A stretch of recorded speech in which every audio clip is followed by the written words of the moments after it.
ఈ audio documentary నిర్మిస్తున్నది 2013 August మాసంలో.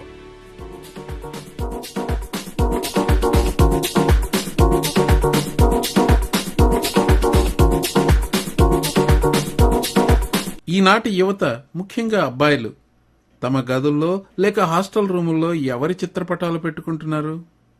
తమన్నా భాటియా, కాజల్ అగర్వాల్, సమాంత? మరి నిన్నటి యువత అనుష్క, ఇలియానా?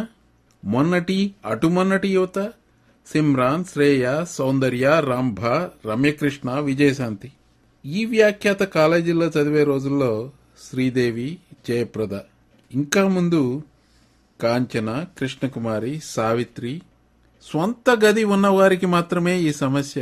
తనకంటూ గది లేని వారికి, గతి లేని వారికి మాత్రం ఇవాళ ఉదయం, నిన్న మధ్యాహ్నం, మొన్న రాత్రి, పూట పూట ఒక తెలిసిన సమస్యే, తెగని సమస్యే. ఈ సమస్యలు 1930వ దశకంలో ఎలా ఉండేవిట?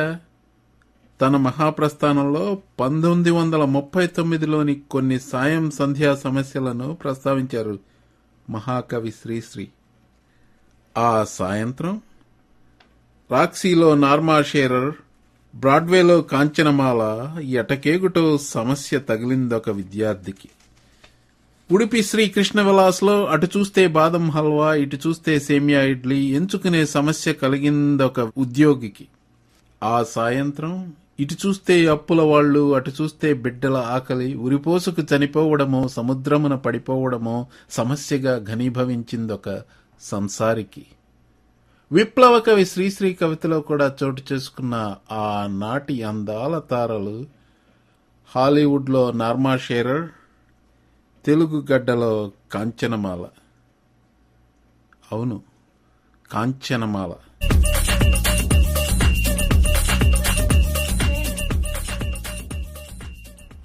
కాంచనమాలపై తరంగాలో నిర్వహించిన శబ్దరూపకం అంటే ఆడియో డాక్యుమెంటరీకి స్వాగతం. మీ వ్యాఖ్యాత ప్రొఫెసర్ మోహన మురళి. తరంగా గురించిన మరిన్ని వివరాలకు telugu.tarangamedia.com ను సందర్శించండి.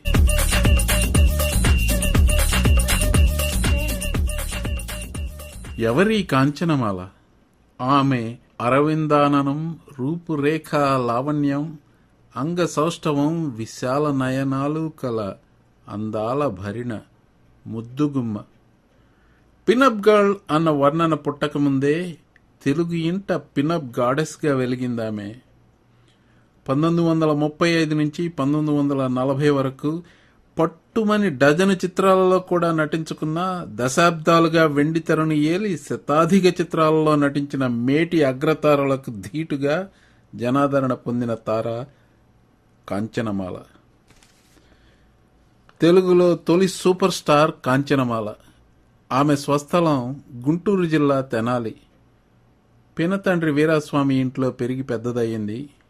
ఫిడేలు వాయించటంలో ఘనుడైన ఆ పినతండ్రి ప్రోత్సాహం వల్ల ఆమెకు సంగీత జ్ఞానం కూడా అబ్బింది. చిన్నతనంలోనే రంగస్థలానుభవం సంపాదించుకుంది. సక్కుబాయి, విప్రనారాయణ వంటి నాటకాలలో పాత్రలు వేసింది. 13 ఏళ్ల వయసులోనే సినిమా తార కావాలని ఉబలాట పడింది. తెరకు పనికిరాదన్నాడట ఆనాటి ఓ సినీ ప్రముఖుడు. కానీ ఆ ప్రముఖుడే కొన్ని సంవత్సరాల తరువాత ఆమెకు తన చిత్రంలో పెద్దపీట వేశాడు. ఘన విజయం సాధించాడు. ఎవరా ప్రముఖుడు అని తెలుసుకునేందుకు వింటూనే ఉండండి.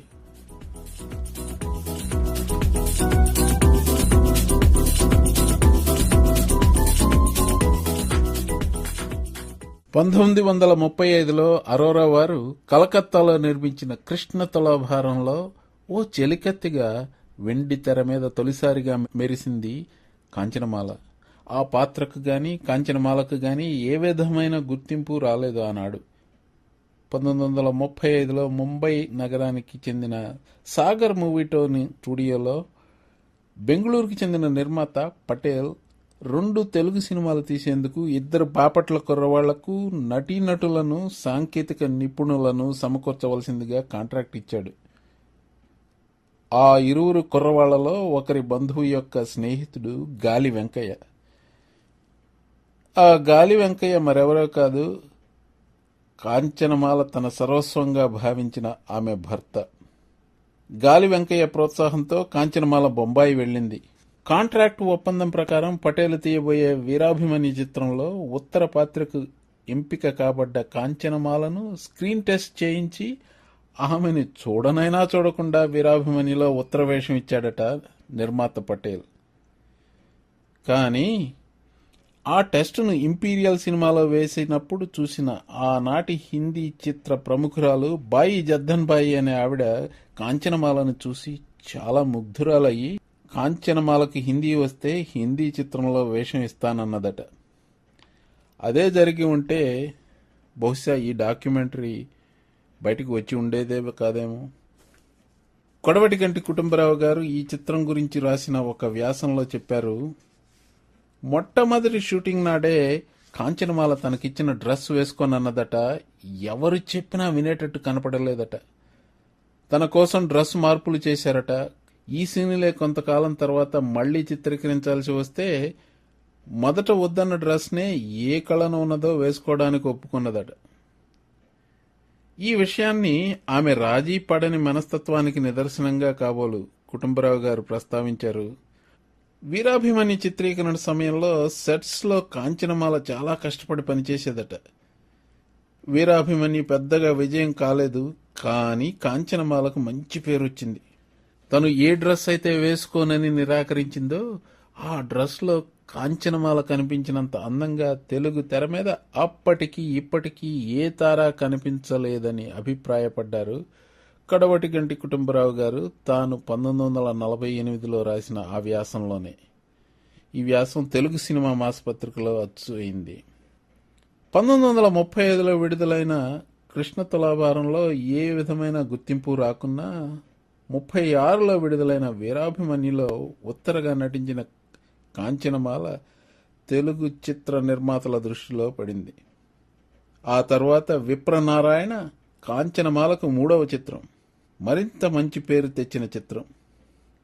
1937లో విడుదలైన విప్రనారాయణలో కస్తూరి నరసింహారావు గారు విప్రనారాయణగా నటిస్తే దేవదేవిగా కాంచనమాల నటించింది.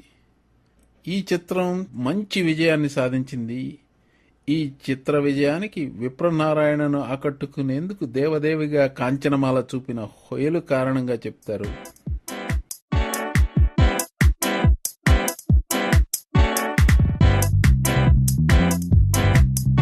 తన 4వ చిత్రం గృహలక్ష్మిలో కాంచనమాలది ఒక వ్యాంప్ పాత్ర.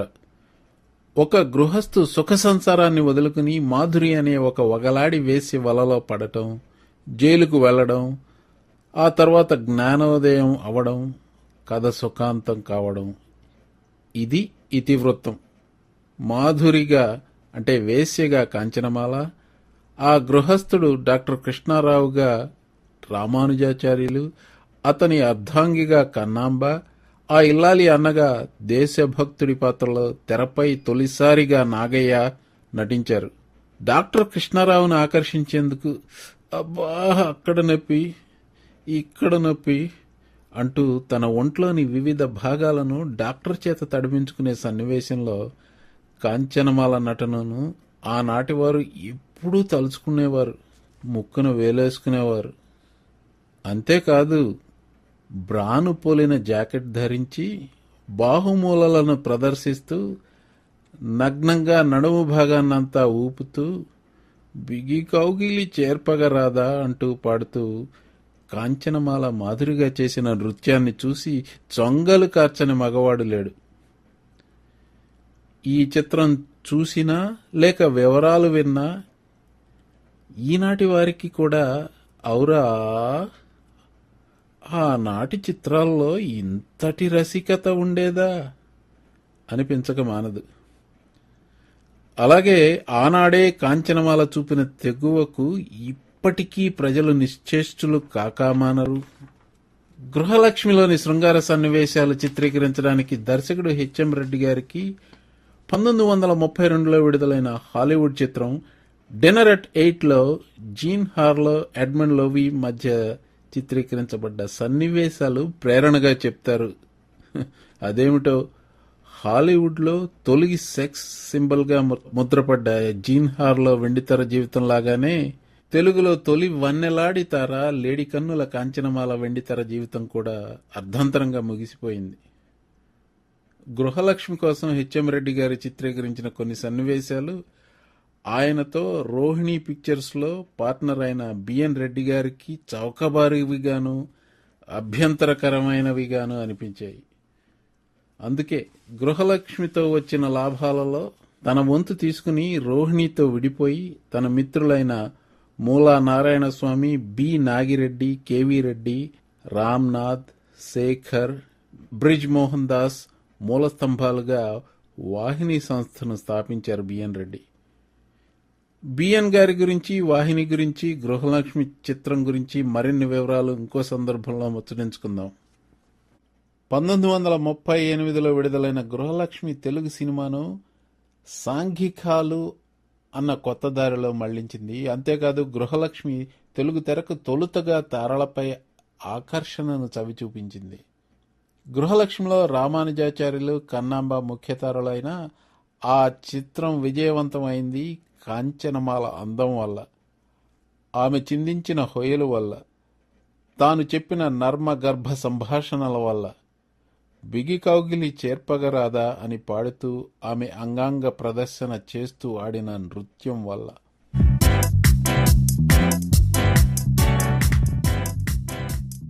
మాలపిల్ల చిత్రానికి సంబంధించిన ఒక వ్యాపార ప్రకటన మీద కాంచనమాలే మాలపిల్ల అని ముద్ర వేశారు 1938లో. కాంచన మాలపిల్ల మంచి పదప్రయోగం కదండి. అసలు మాలపిల్ల చిత్రం గురించి ఎంత చెప్పినా అది తక్కువ చెప్పినట్లే. ఆ చిత్రం గురించిన పూర్తి వివరాలు మరోసారి చెప్పుకుందాం. ఇప్పుడు మాత్రం కాంచన మాలపిల్ల గురించిన ముచ్చట్లే చెప్పుకుందాం. 1934 ప్రాంతంలో గోడవల్లి రామబ్రహ్మం గారు సొంత చిత్రాలకు కాక ఇతరుల చిత్రాల నిర్మాణ భారం మోస్తుండేవారు. అప్పుడు సినీ తార కావాలని ఉబలాట పడుతున్న కాంచనమాలది ఫోటోజెనిక్ ఫేస్ కాదు, సినిమాలకు పనికిరాదు అన్నారట గోడవల్లి. మళ్లీ 1938లో గోడవల్లి రామబ్రహ్మం గారే ఏరి కోరి కాంచనమాలను మాలపిల్లలో కథానాయికగా ఎంపిక చేసుకున్నారు. దెప్పనిదే ఆడది ఎలా అవుతుంది? గోడవల్లికి తానెవరో చెప్పి, నాది ఫోటోజెనిక్ ఫేస్ కాదు కదా, నేను సినిమాలకు పనికిరాను కదా అన్నదట. అప్పుడేదో పొరపాటున అన్నాను, సాగదీయకు, అప్పుడు కొంచెం చిన్నదానిలా కనిపించావు, ఇప్పుడు నీ అందం పర్సనాలిటీ పెరిగాయి అన్నారట గోడవల్లి. హరిజనులకు దేవాలయంలో ప్రవేశం లేకపోవడం, దేశంలో ముమ్మరంగా సాగుతున్న స్వాతంత్రోద్యమం, చెలరేగుతున్న కార్మిక సమస్యలు, ఇలాంటి సమస్యలను ఇతివృత్తంలో జొప్పించి ప్రేక్షకులను మెప్పించడమే కాక తద్వారా సంఘ సంస్కరణకు తోడ్పడ్డ గోడవల్లి రామబ్రహ్మం గారు నిజంగా ధన్యులు. పటిష్టమైన కథ, అప్పటి దురాచారాలకు దర్పణం పెట్టి ఉత్కంఠతో సాగిన కథనంతో పాటు మాలపిల్లగా అందాల రాశి కాంచనమాల ఎంపిక, ఆమె చేసిన అభినయం వల్ల కూడా ఈ చిత్రం సంఘ సంస్కరణకు దోహదపడింది. మాలపిల్ల ఒక అందాల రాశి. ఆ పైన కలకత్తా వెళ్లి అధునాతనంగా అలంకరణ చేసుకుంది, నాజూకుగా తయారైంది. మనఃపలకాల్లో పడ్డ ఈ ముద్ర వల్ల చాలామందిలో మాల అంటే ఉన్న అపోహలు పటాపంచలయ్యాయి. అందుకే మాలపిల్లగా కాంచనమాల ఒక పవర్ఫుల్ ఇమేజ్. ఈ పాత్రలో కాంచనమాల తప్ప మరే ఇతర నటి నటించినా ఆ చిత్రానికి అంత పెద్ద విజయము, ఆ చిత్రం వల్ల అంత గొప్ప సాంఘిక ప్రయోజనము కలిగి ఉండేవి కాదంటే అతిశయోక్తి కాదు. మాలపిల్ల చలనచిత్రం షూటింగ్లో తీసిన ఒక నిశ్చలన చిత్రంతో మరొక చిత్రం జరిగింది. షూటింగ్ సమయంలో ఒకనాడు ఫోటోగ్రాఫర్ రాకపోతే ఆఫీస్ బాయ్గా వ్యవహరిస్తున్న సత్యం అనే ఒక కుర్రాడి చేతిలో కెమెరా పెట్టి స్టిల్ ఫొటోస్ తీయమన్నారు గొడవల్లి. అలా సత్యం తీసిన స్టిల్ ఫోటో ఒకటి చరిత్ర సృష్టించడమే కాదు, పిన్అప్ గర్ల్ అన్న కాన్సెప్ట్ పుట్టడానికి ముందే పుట్టిన పిన్అప్ గర్ల్ పోస్టర్ అయిందా చిత్రం. ఏమిటా చిత్రం? నాయికా నాయకులు కాఫీ సేవిస్తూ ఆల్ ఇండియా రేడియోలో సంగీతాన్ని ఆస్వాదించే దృశ్యం కోసం కాంచనమాలను అధునాతన సుందరిగా తీర్చిదిద్దారు. స్లీవ్లెస్ జాకెట్, భుజం మీద వాల్జడ, చెవులకు భుజం వరకు వెళ్లాడే రింగులు, మెడలో వజ్రాల గొలుసు, పట్టు చీరలా అనిపిస్తున్న అందమైన జరీ అంచు చీర. ఇది ఆమె అలంకరణ. కుడి చేత్తో కాఫీ కప్పు, ఎడమ చేత్తో సాసరు, ఎడమ వైపుకు ఓరచూపు, పెదాలపై అరనవ్వు. ఇది ఆమె భంగిమ. ఈ అలంకరణతో ఆ భంగిమలో కాంచనమాలను తన కెమెరాలో బంధించారు సత్యం. ఈ ఫోటో క్యాలెండర్లపై అచ్చువేశారు. ఆనాడు ఇంటింటా ఇదే క్యాలెండర్. అదే క్యాలెండర్ మళ్లీ మళ్లీ అచ్చువేశారు. తేదీలతో పని లేకున్నా, సంవత్సరాలే మారినా కొందరిళ్లలో ఆ క్యాలెండర్ అలానే ఉండిపోయింది.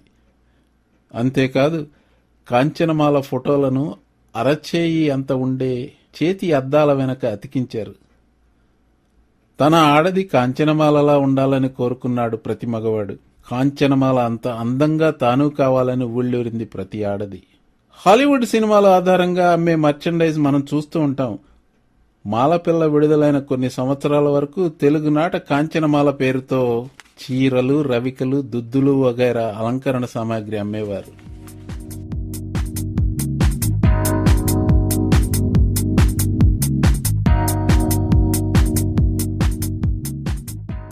హీరోగా చిత్తూరు నాగయ్యకు, దర్శకుడిగా బిఎన్ రెడ్డికి, వాహిని పతాకానికి తొలి చిత్రం వందే మాతరం.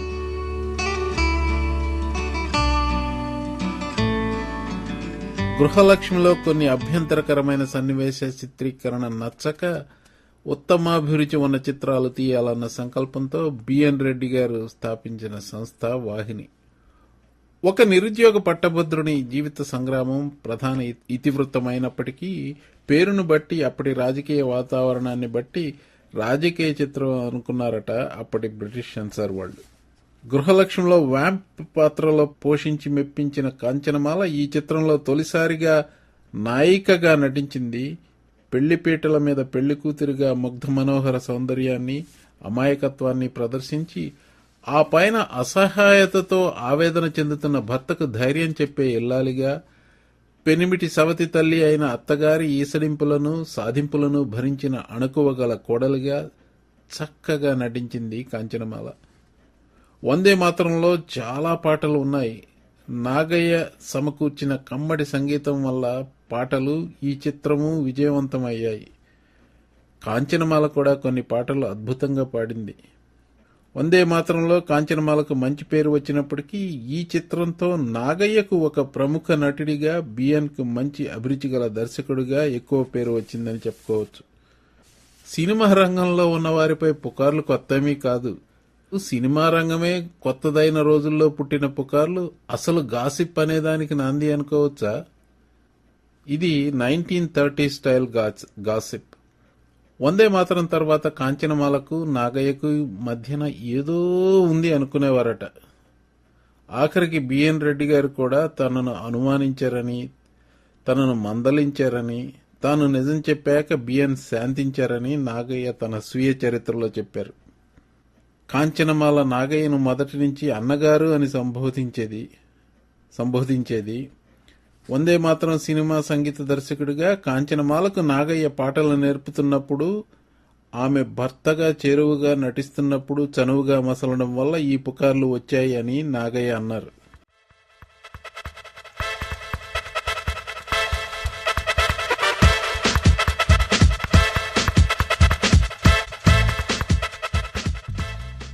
తన సినీ జీవన యాత్రలో అతి స్వల్పకాలంలో కాంచనమాల నటించిన మరో సంచలనాత్మక చిత్రం మళ్లీ పెళ్లి. వైవీరావు దర్శకత్వంలో వెలువడ్డ ఈ చిత్రం 1939లో విడుదలైంది. శారద యాక్ట్కు భయపడి తన 6 ఏళ్ల కుమార్తె కమలను ఒక వృద్ధుడికిచ్చి వివాహం చేస్తాడు లాయర్ జగన్నాథరావు పంతులు. లాయర్ జగన్నాథరావు పంతులుగా బలిజేపల్లి లక్ష్మీకాంతం గారు నటించారు. ఆ వృద్ధ భర్త చనిపోతాడు.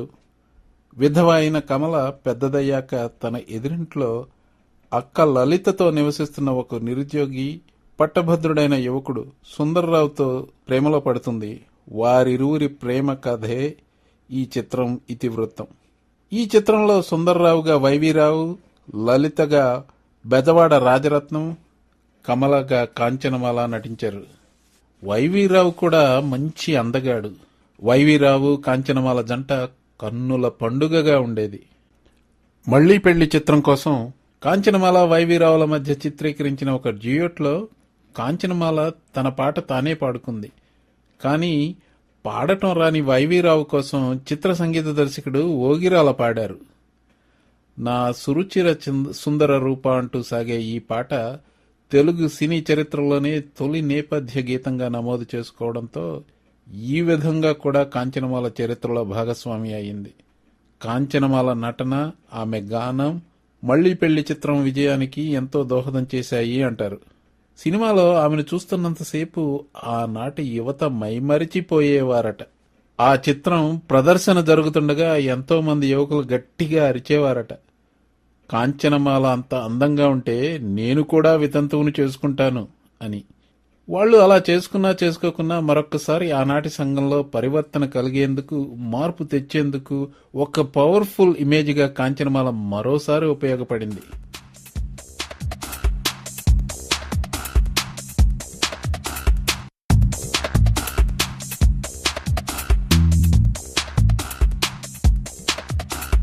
మాలపిల్ల విడుదలైన సంవత్సరం బస్తా వడ్ల ధర 3 రూపాయలు. ఆ రోజుల్లో కాంచనమాల పారితోషికం సినిమాకు 10,000 రూపాయలు. వందే మాత్రం తర్వాత బిఎన్ రెడ్డి గారు తీసిన చిత్రం సుమంగళి.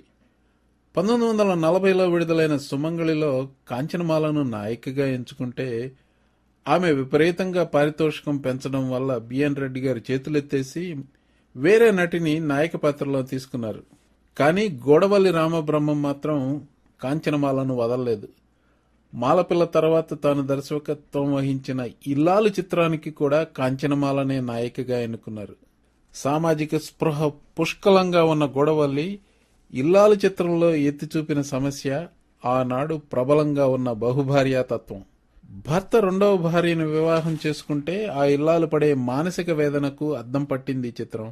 గృహలక్ష్మిలో వేశ్య పాత్రలో ఒక ఇల్లాలికి మనోవేదన కలిగించేలా నటించిన కాంచనమాలే మనోవేదనకు గురైన ఇల్లాలుగా ఇల్లాలు చిత్రంలో నటించింది.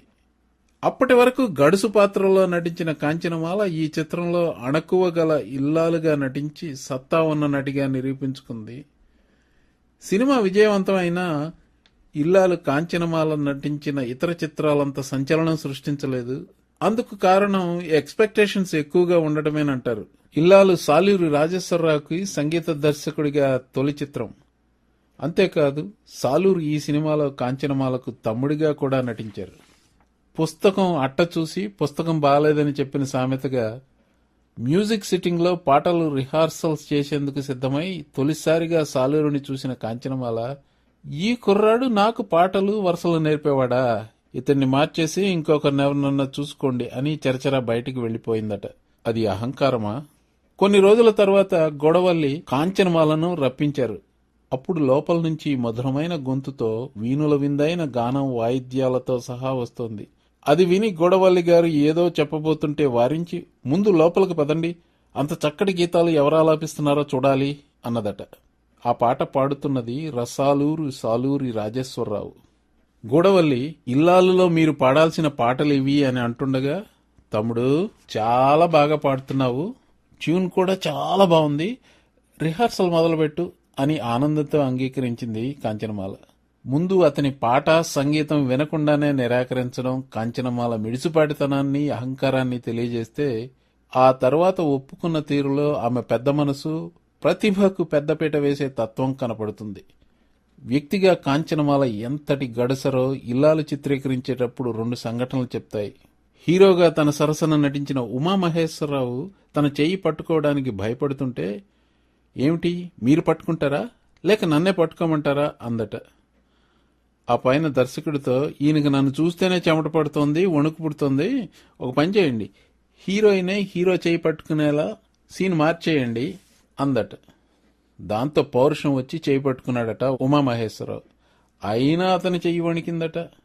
తర్వాత మరొక సీన్లో ఇద్దరూ కౌగులించుకోవాలి. మొన్న నా చెయ్యి పట్టుకుంటేనే మీ చెయ్యి వణికింది, ఇక ఈరోజు ఈ సీన్లో కౌగిలించుకోవాలి, మీ వల్ల కాదులేండి, నేనే కౌగిలించుకుంటాను అంది కాంచనమాల. ఉడుకొచ్చిన ఉమామహేశ్వరరావు ఆమెను గట్టిగా కౌగిలించుకున్నాడు. అందుకే కాంచనమాల చిలిపిది, కొంటెది, గడుసరిది. మాలపిల్లలో కాంచనమాలకు పెద్దపీట వేసి సూపర్ స్టార్ని చేసిన గొడవల్లి రామబ్రహ్మం మీదే అహంకారం ప్రదర్శించింది కాంచనమాల. తిక్కపుట్టిన గొడవల్లి సెట్స్ మీదే పూలు పెట్టిన చేతుల్నే కరిపిస్తావా అన్న డైలాగు రాసి ఒక నిగూఢ సన్నివేశం ద్వారా లక్ష్మీరాజ్యంతో ఈ సందేశాన్ని కాంచనమాలకు ఇప్పించారు. 1940లో విడుదలైన మరొక చిత్రం మైరావన ఫ్లాప్ అయింది. కాంచనమాల సూపర్ స్టార్ అయ్యాక ఆమె నటించిన ఫ్లాప్ చిత్రం ఇదొక్కటే.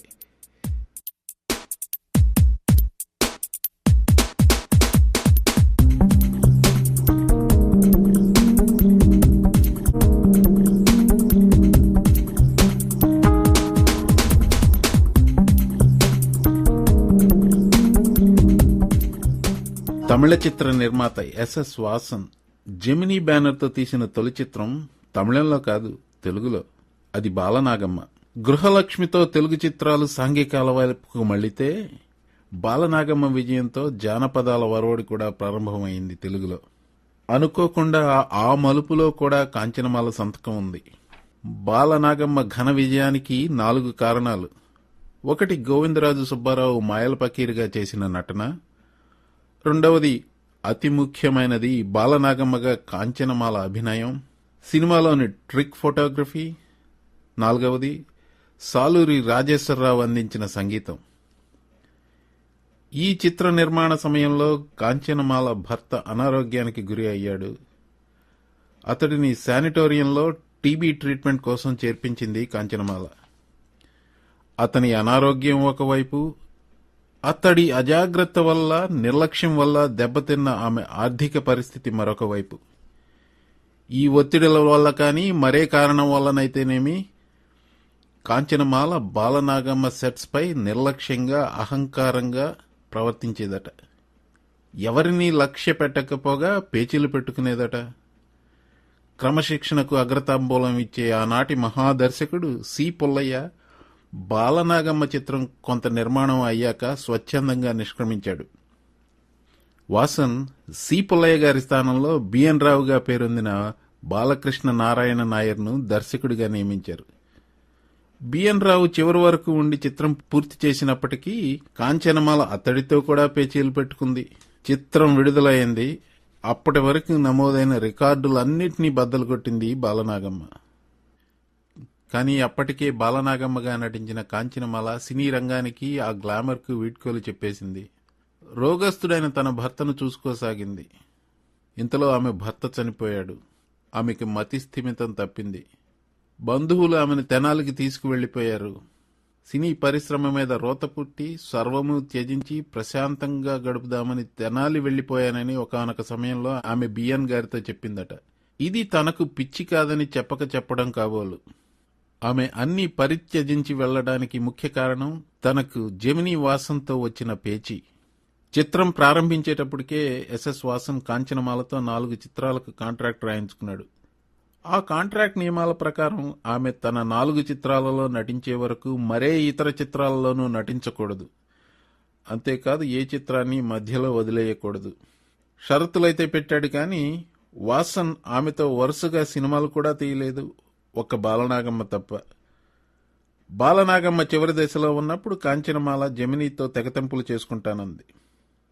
కాంట్రాక్ట్ ఉంది కదా, ఎలా మాంతావు అన్నాడు వాసన్. నీ దిక్కున చెడు చెప్పుకో, నువ్వు కోటీశ్వరుడు అయితే నాకేంటి లెక్క అంది కాంచనమాల. వాసన్ చాలా పెద్ద ముదురు, కట్ రోడ్ బిజినెస్ మ్యాన్. ఆమెకు తెలియకుండా గదిలో టేప్ రికార్డర్ పెట్టి ఆమె మాటలన్నీ రికార్డ్ చేశాడు. తర్వాత ఆమెకు వినిపించాడు. ఆమె కోర్టుకు వెళ్ళింది. ఈ విషయం గురించి నవ్య వీక్లీలో ఒక ఆర్టికల్లో ఇలా రాశారు. ఈ గొడవల మధ్యే బాలనాగమ్మ విడుదల అయింది. అఖండ విజయం సాధించింది. కాంచనమాల అమర సౌందర్యం చూడాలన్నా, ఆమెలోని నటి సామర్థ్యాన్ని వీక్షించాలన్నా, ఆమె మధుర గానచరిలో మునకలేయాలన్నా బాలనాగమ్మ సినిమానే చూడాలి. బాలనాగమ్మది ఎంత పెద్ద విజయం అంటే అంతకుముందు తనకున్న అప్పులన్నీ జెమినీ సంస్థ అలవోకగా తీర్చేటంత. కాంచనమాలకు బయట నిర్మాతల నుండి ఆఫర్లు ఎక్కువయ్యాయి. కానీ సైంధవుడిలా ఈ ఒప్పందం ఒక అవరోధం. దాని నుంచి తనకు విముక్తి కావాలంటూ కోర్టును ఆశ్రయించింది. కానీ ఎన్ని మతలబులున్నా నాయిక ఎదురు తిరిగితే నిర్మాతలందరిది ఒకటే మాట, ఒకటే బాట. ఆ విధంగా కూడా కాంచనమాల మోసపోయింది అని రాశారు ఈ ఆర్టికల్లో. కఠినమైన షరతులతో కాంట్రాక్టులు రాయడం, ఉల్లంఘించిన వారిని కోర్టుకు లాగడం వాసన్కి కొత్త కాదు. జెమినీ స్టూడియోను తన స్నేహితుడు కె సుబ్రహ్మణ్యం దగ్గర నుంచి ఆక్షన్లో కొనుక్కున్నాడు వాసన్.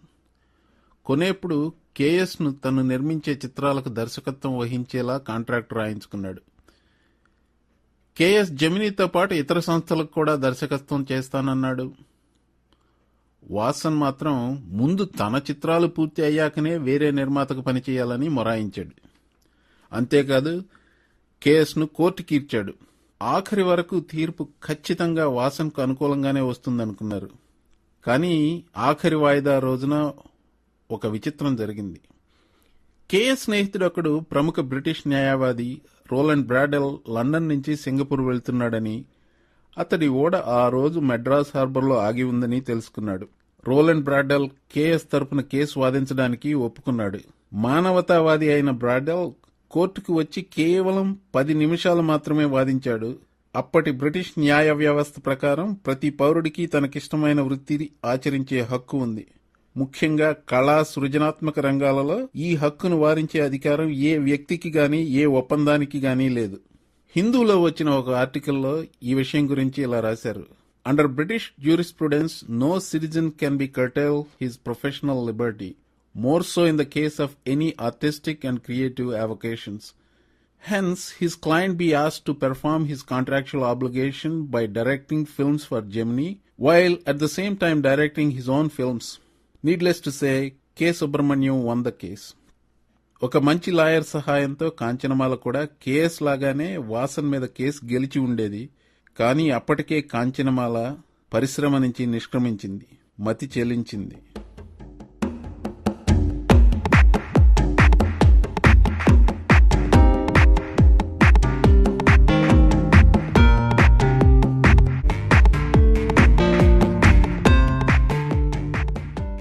మాయమైన కాంచనమాలను మళ్లీ వచ్చి సినిమాలలో నటించవలసిందిగా పత్రికాముఖంగా ప్రముఖులు, పాత్రికేయులు, ప్రేక్షకులు ఎన్నెన్నోసార్లు అభ్యర్థించారు.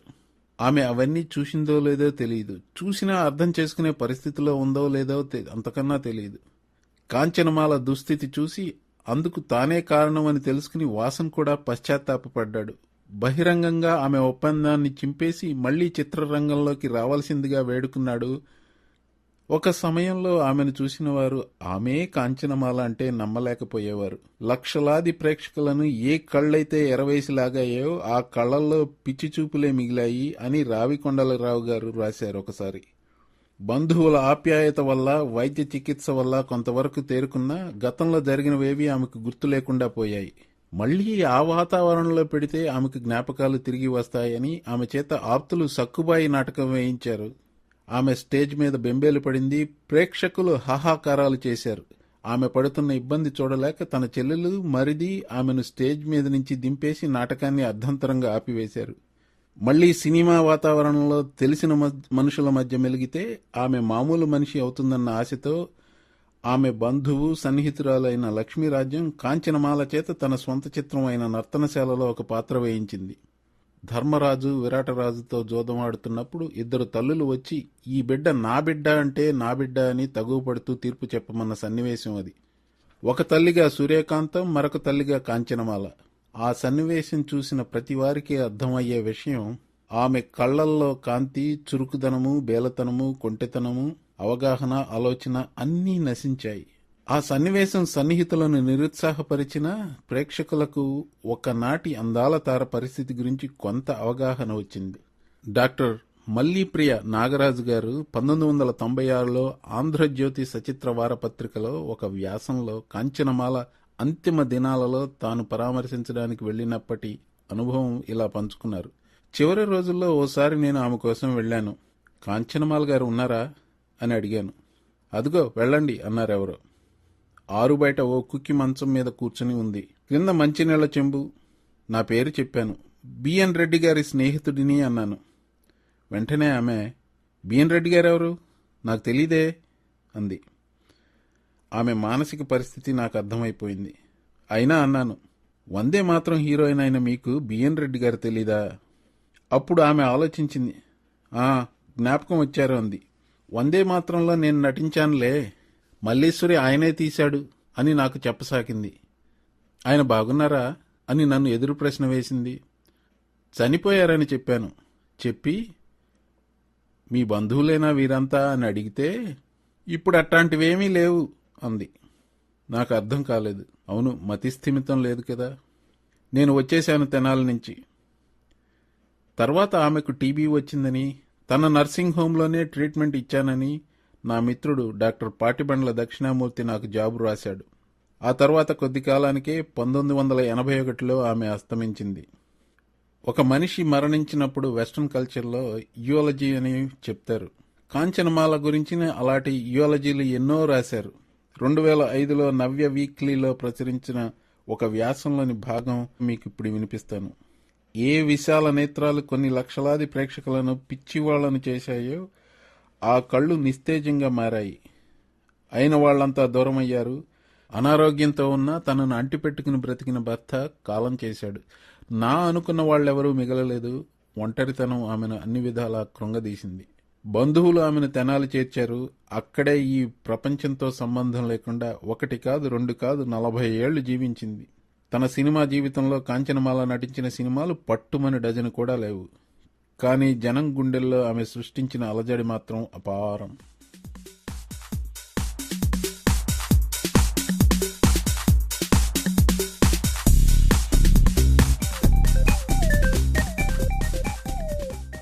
ఇప్పటి వరకు నేను మీకు వినిపించింది కాంచనమాల అనే నటి లెజెండ్ కాంచనమాల జీవితంలోని కొన్ని విశేషాలు. అది చరిత్ర. ఈ ఆడియో డాక్యుమెంటరీని చివరగా కాంచనమాల గురించిన కొన్ని నా అభిప్రాయాలు, అంటే సంపాదకీయం అనండి, ఎడిటోరియల్ అనండి, దానితో ముగిస్తాను. నటిగా కాంచనమాల సాధించిన విజయాలు అనేకాలు, అద్భుతాలు. ఇది నిర్వివాదాంశం.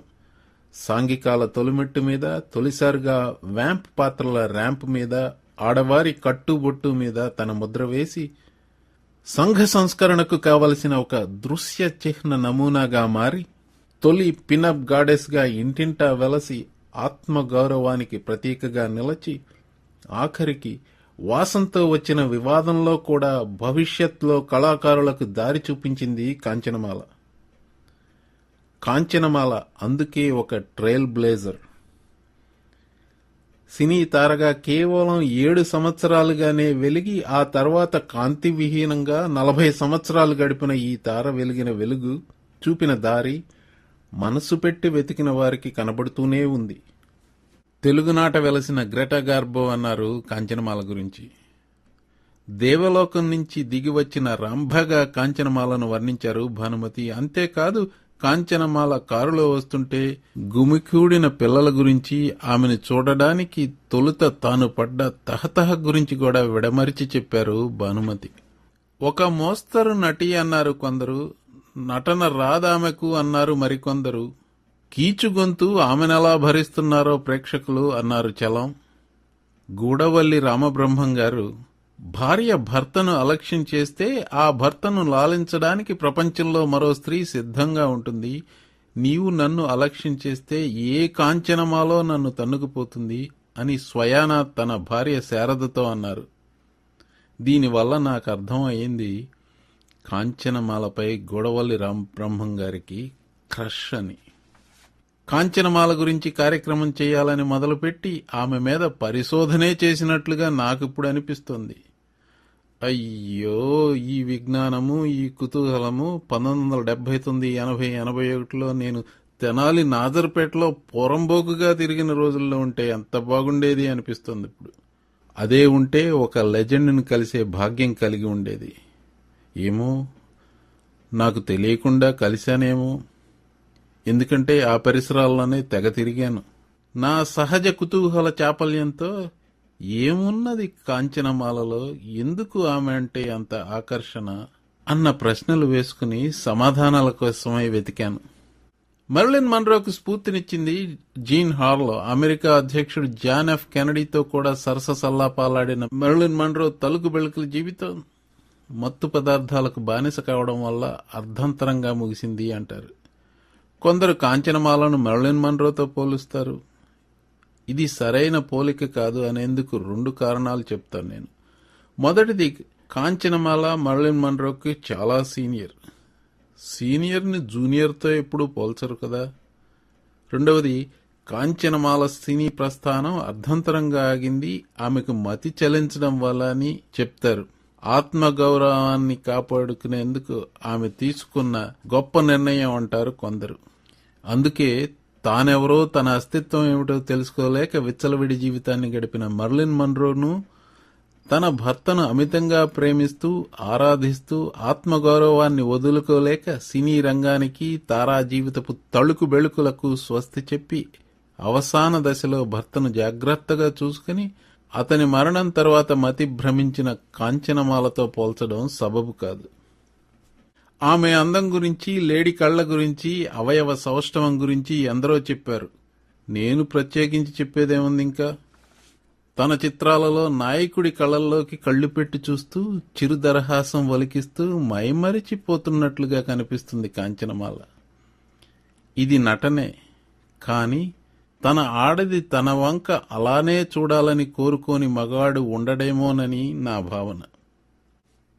ఇంగ్లీష్లో ఒక నానుడి ఉంది, every man wants his woman to be like a librarian for the kids and for other men and like a stripper to him. ఇది మగవాళ్ల మనస్తత్వం మీద చెప్పే నానుడి. Back then in the 1930s, men found that librarian and stripper in Kanchanamala, and that's why she was so adored by men. And at the same time, women found a woman to whom they can look up to and to be like one. And that's why women liked Kanchanamala. ప్రజ్వలంగా మెరిసే తార ఒక్కసారిగా కనుమరుగవ్వడంతో నిజ జీవితంలో తాసరపడ్డ కళల రాణి కలలాగే మాయమైందన్న నిరాశ, మళ్లీ ఆమెను చూడాలన్న కోరికతో చూసిన ఎదురుచూపులు, ఇవన్నీ కాంచనమాలకు వచ్చిన జనాదరణ వెనక ఉన్న మిస్టరీకు కారణాలన్నది నా ఆలోచన. ఏది ఏమైనా ఒక్క వాక్యంలో చెప్పాలంటే, కాంచనమాలది మగవారికి గంగవెర్రెలెత్తించే అందం మాత్రమే కాదు, తన బిడ్డకు ఎలాంటి తల్లి కావాలో, తనకు ఎలాంటి ఆలి కావాలో నమూనాగా తెలియజెప్పే మూర్తీభవించిన ఆడతనం. అవును, కాంచనమాల అంటే మూర్తీభవించిన ఆడతనం. నమస్తే.